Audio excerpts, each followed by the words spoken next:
I'm going to have to admit this is getting mildly frustrating. This is now my third attempt to... Where's my headset? Oops. Hold on a second. I was on a headset, and now I got to get back to it.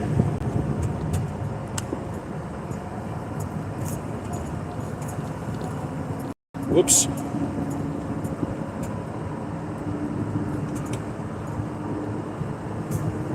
Whew. I am a disorganized dumpster fire today. I'm sorry. Like I said, this is my third trying to make this stream, because every time I get rolling, it loses reception, and it does that little reconnecting wheel, and by the time it comes back, everybody's gone. And this last time it did it, it just said, no, you can't connect. I literally have 5G, full reception, 100%, shouldn't be an issue. It's an issue. Okay. So I was talking about POWs in the United States. To the tune, during World War II, German, Italian, and Japanese, and what the United States did with them. And the rules under the Geneva Convention is you can give them jobs, you just cannot give them war work. You can't put them in an ammunition plant or a tank factory or something like that. So for the most part, the POWs were farmed out to small farmers, no pun intended. And they sent the same guys. It just depends on the size of the farm and how many acres. You'd send them 2 or you'd send them 5. It depends. And they would get dropped off in the morning, and they wore their outfits, the big P, painted on the back, so they knew who they were. And as time went on, they grew. They ended up getting relationships with these people. And I don't know when this video cut out last time, because I wasn't expecting that. But this is during a time when people still rode horses. And one of the guys had an elementary school daughter, and he gave the POW the horse and said, hey, go to town and pick up my daughter on the horse, which I thought that was kind of funny. And another time, there was an older guy, and he had a handful of he had a bigger farm, and all his sons had gone off to war. He walked up to the POWs, handed one of them a .22 caliber rifle, and said, go over to that ravine over there. There's rabbits that run around. Give me a couple for the stew pot. So you're handing an enemy POW a weapon with ammo. And he went over, shot a couple of rabbits, and they all ate together. And there was another instance where at the farm, they had grandma who was an ethnic German. And the German soldiers sang songs to her in German, some songs that, from the old days, from the old school, old country and stuff that she absolutely loved. And some of the relationships between the POWs and the Americans were so warm that when the war ended and they got sent home, some of the farmers actually gave them money to help them try to get back on their feet when they get, back to their own country. And then other ones went home, tried to put their lives back together again in Europe and got married, had families, and then traveled back over stateside and actually visited farms where they had worked. And for lack of a better term, became relatives with the people over here from Germany, which I thought was kind of cool. And to this day, there are family relatives that travel back and forth because of that experience. They can, another Amish buggy coming up on the right. Check it out. That one's got it covered. Oh, he's got a fancy one. Anyway, to this day, there are relatives. Oh yeah, we have relatives in Germany. Well, what's the relationship? Well, Grandpa was a POW, something like that. Something kind of crazy like that. But like I was saying, they couldn't put POWs into war work. But when the war kicked off, all the production in the United States shifted to wartime equipment, and non-military equipment, you had to repair it. There was an expression back during World War II. They went something to the effect of use it up, repair it, use it up, wear it out, or do without, or something. In other words, you better protect what you have because you can't get another one. You can't get a replacement part because they don't make the parts, they don't make the vehicles, they don't make the equipment for civilian use. And back then, the standard tractor that was being used was a small Ford tractor, a Massey Ferguson vehicle. And they were getting worn out, so they took some of these Germans and took them to school and taught them how to overhaul diesel and gasoline engines. Kind of cookie cutter, just pull them apart, clean them up, put in new rings, hold it out, put in bushings, send it out. So they worked at a tractor factory, not military tractors, civilian tractors. Well, you have to remember, rolling into World War II, the United States was much more mechanized than a lot of the European militaries in Europe in general, and specifically the Germans. There was, and I'm making up numbers here, but there was like one car for every 37 people in the United States. And over in Germany, it was one car for every 285 people. Just cars weren't as common. Well, if cars aren't as common, that means were not as common, which means mechanics were not as common because there wasn't the need for them. So when the war ended and then these guys got sent home, they were like, okay, what did you do? Well, I was, a soldier and I was in the artillery, whatever. And they go, what are your skills? And they're like, well, I can overhaul an engine. I said, you're hired. So they literally had their fingers started based on skills they learned over here doing their job, and I thought that was kind of a cool piece of history. So the war ends, and they start sending people home, which brings us back to the POW camp in Hearne, Texas, just up the road from us. The local women's auxiliary, whatever they called them, when they announced they're sending everybody home in January of '46. They're shutting down the whole operation. So the women's auxiliary decided to throw a party, music, food, barbecue, booze, dancing, just act stupid.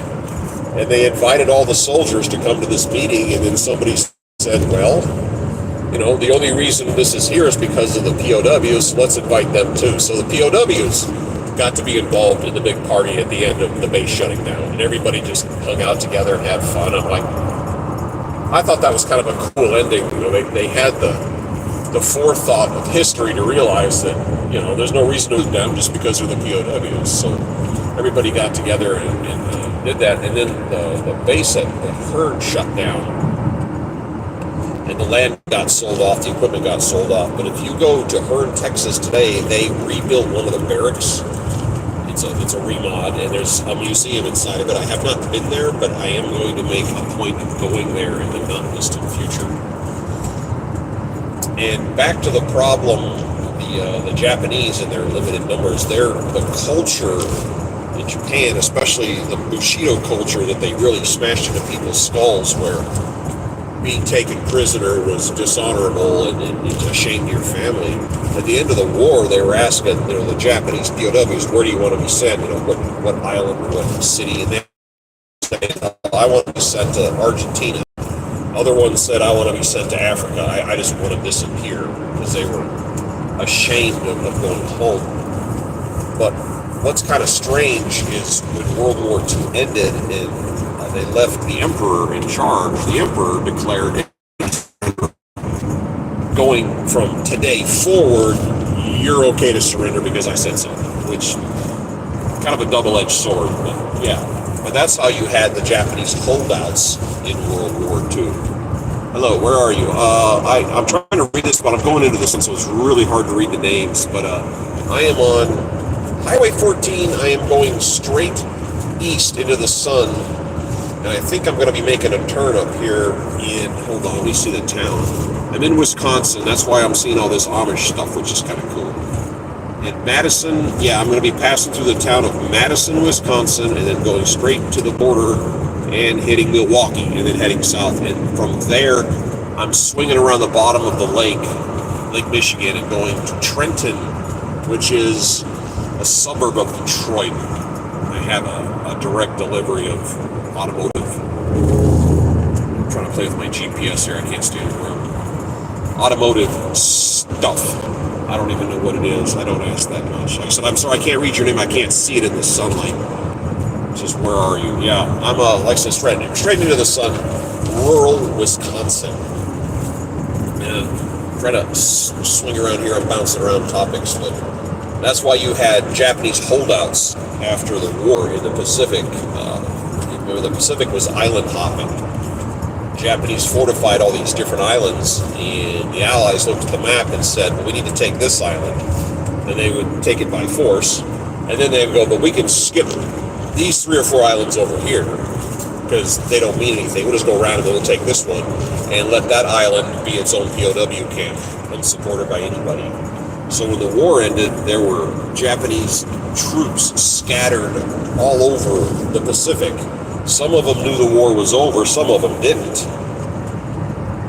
And they were basically abandoned where they were at. And if you dig into the history books a little bit, which is something I have an annoying habit of doing, you'll discover there are battles, major battles that went on with leftover Japanese forces in the late 1940s and into the 50s, literally, with hundreds of people and tanks and artillery, with different military organizations. And then slowly people started giving themselves up, and there's actually, again, lists and names of soldiers who stayed hiding into the 60s and some into the 70s. And that the last official Japanese soldier was captured on Guam in 1972, and he went home to be a hero. And then they caught another guy who was not Japanese. He was from Taiwan but had been conscripted into the Japanese military, and he was captured in the Philippines in 1974.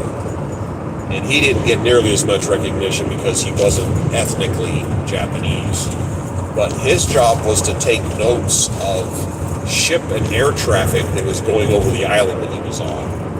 And when they found him, he had 30 years worth of driftwood scratched in with the direction, altitude, or what was flying by or what was shipping by. 30 years worth of notes on traffic, which is crazy. I actually made a movie about the Japanese guy.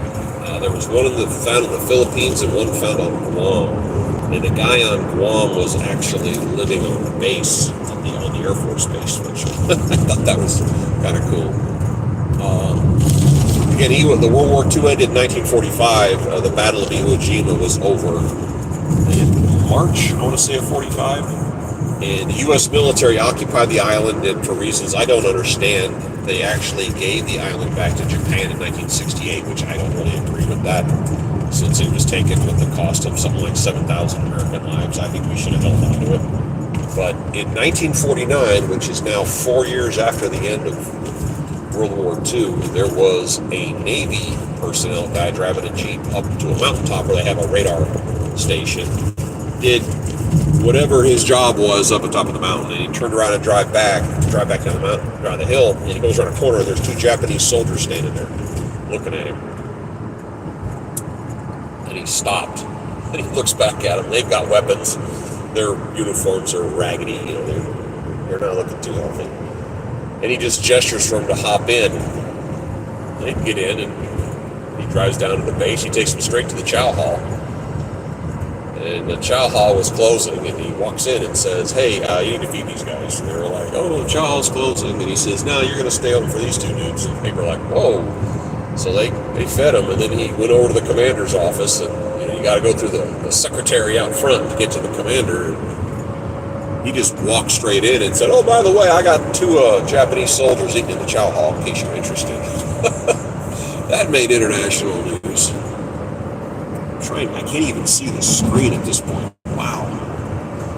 Yeah, this sun is just bad. Sorry, I know this is the wrong time of the day to be doing this, but I'm up. They stayed in a town called, oh God, Prairie, as in Little House on the Prairie du Chien, or Sheen, Chein, I think, last night at a little truck stop, and I picked up this crate of stuff for Chrysler.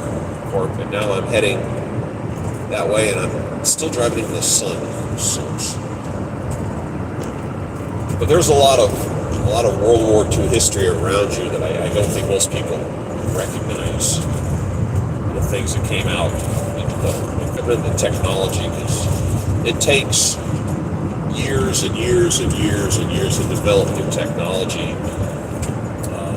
especially in aircraft, where World War II kicked that technology up really fast, and it accelerated. They built the P-51 Mustang was from design to completion from the concept to the production prototype was like 4 months, versus 10 years, which happened then since then. So when the war got going, the U.S. manufacturing, you're making dishwashers and cars. They retooled the factories to make aircraft, and then the designs used in an aircraft were incorporated into cars post-war. The physical features of the cars. If you look at a vehicle made in the 1930s, a Plymouth or a Buick, and then compare it to one made in the late 40s, early 50s, the aerodynamics of the car is radically different. And the fins on the back and the little like on the Thunderbird had the little, looked like air vents on the side of the body, which was where the exhaust came out of a P-51. It's all part of it. And there was a torpedo bomber, a very effective torpedo bomber made during the war called an Avenger. And that torpedo bomber is an aircraft that swoops down low and flies across the water at a low level and drops a torpedo that hits the water.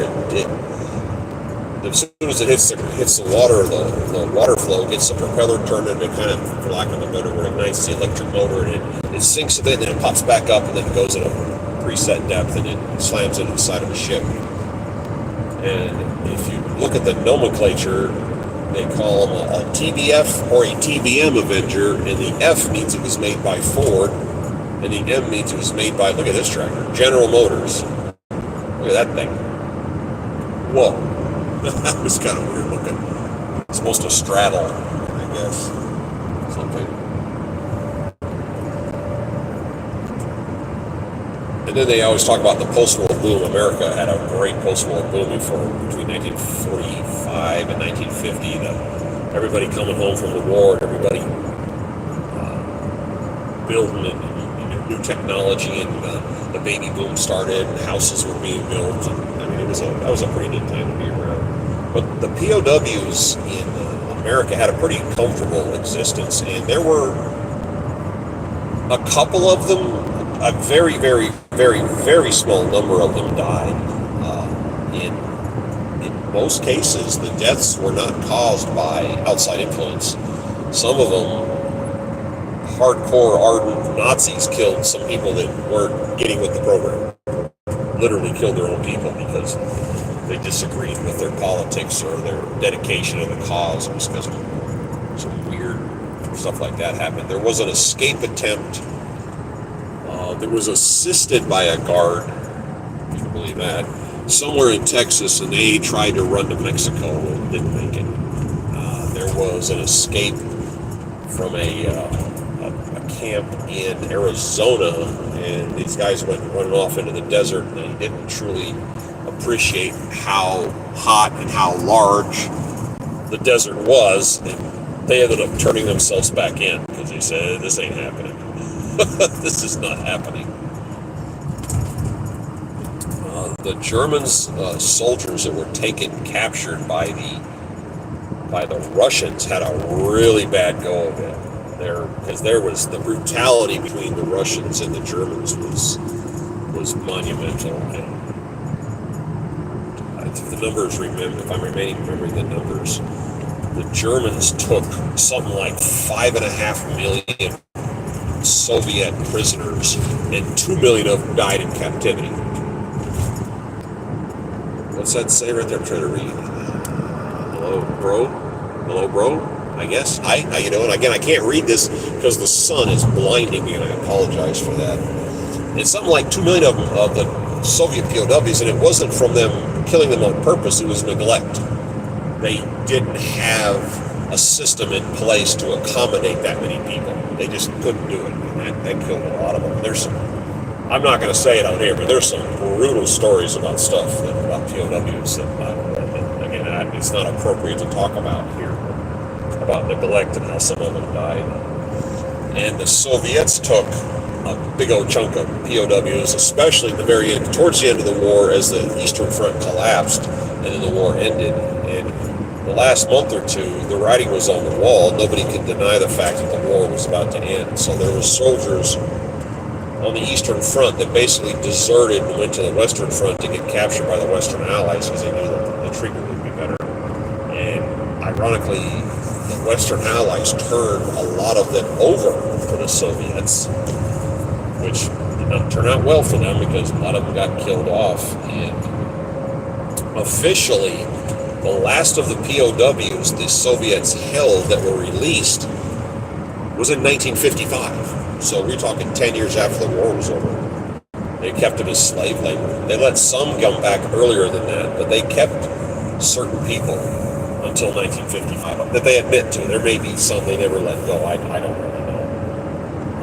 The Battle of Stalingrad cost the Axis 270,000 people went in, and 90,000 of them became POWs. Within 60 days, half of them were dead because they were on death's doorstep. You know, right at the point they were, remember, it's the middle of the winter, they're getting starved out and whatnot.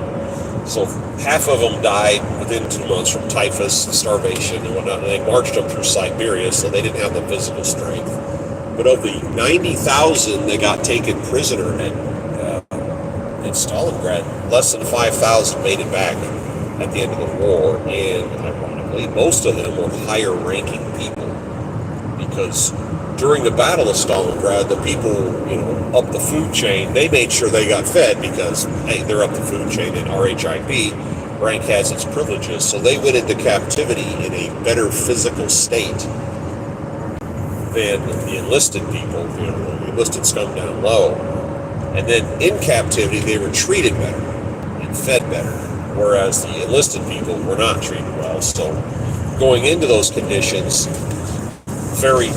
with your health being extremely precarious, and then being used as slave labor and not being fed properly and being kept in, harsh conditions. Yeah, that's why the casualty rate is so high. It's brutal condition. And then you compare that to the Ally, the Axis POWs over staying here, where it was, I don't want to say it was good, but it was definitely not as vicious as it could have been. And their casualty rate on this end was borderline non-existent. And that was a double-edged sword.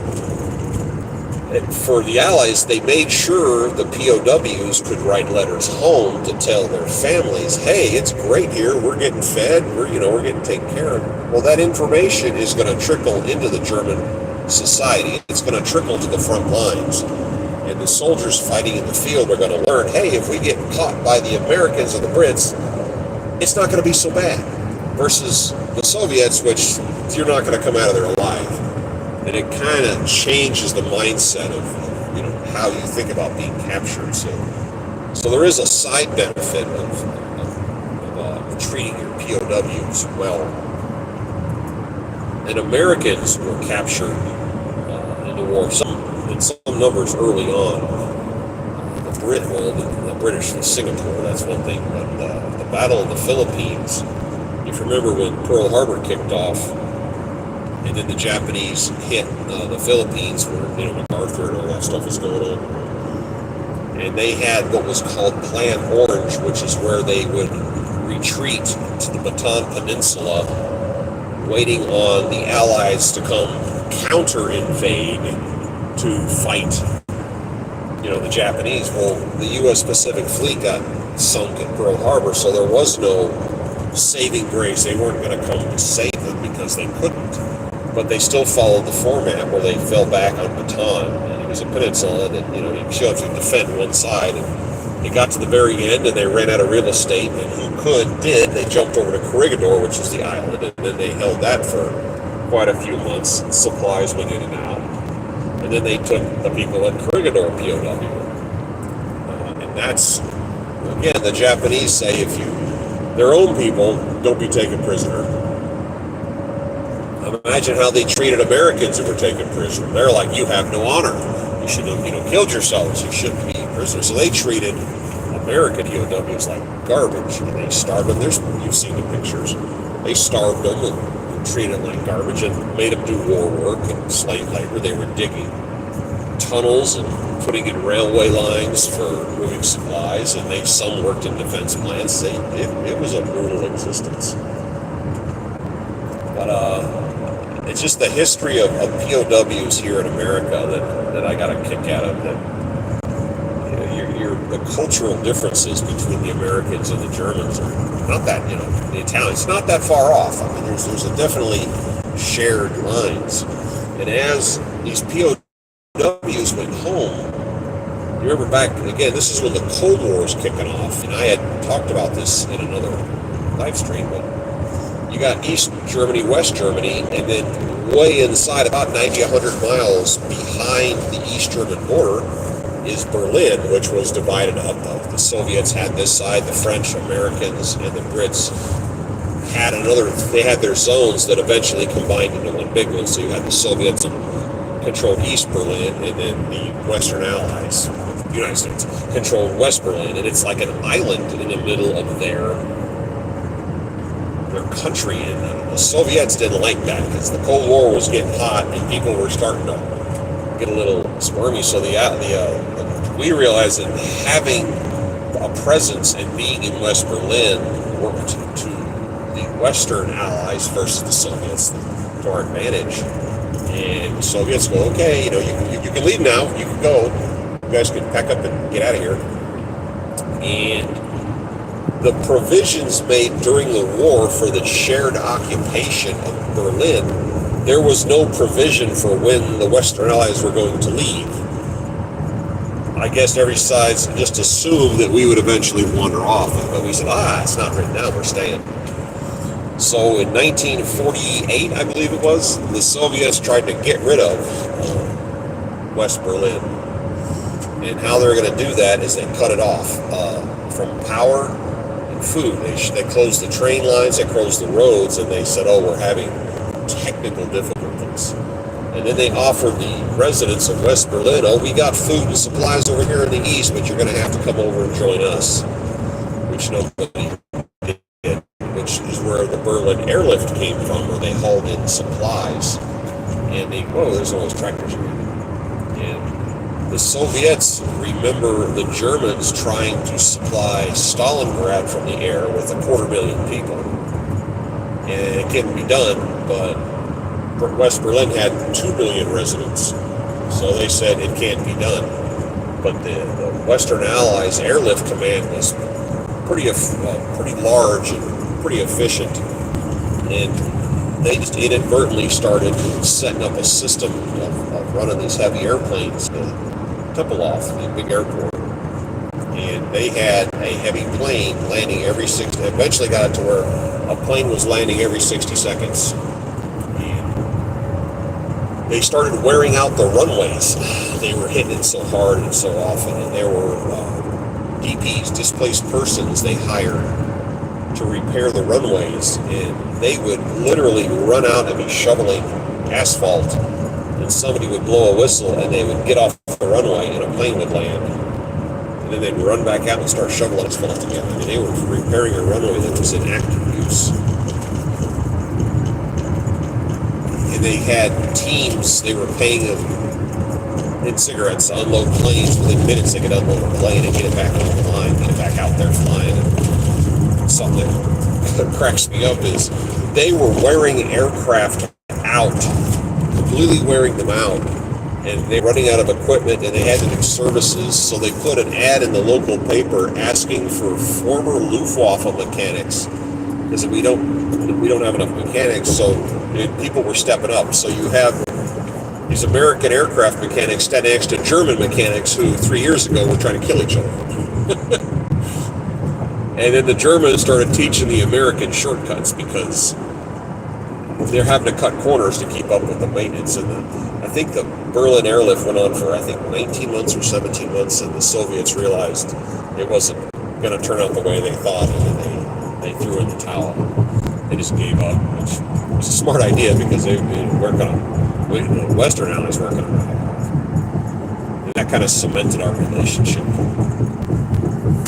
But yeah, I was in Germany in 1987, and you still could see areas that were blown up and bombed up. It took some damage, but The main point of this video today was to talk about the POWs here in the United States that had a pretty good run, and then establishing relationships that became permanent. I thought that was kind of... All right, now this sun is annoying, flying driving over. That was my thoughts for today. I'll let you guys know.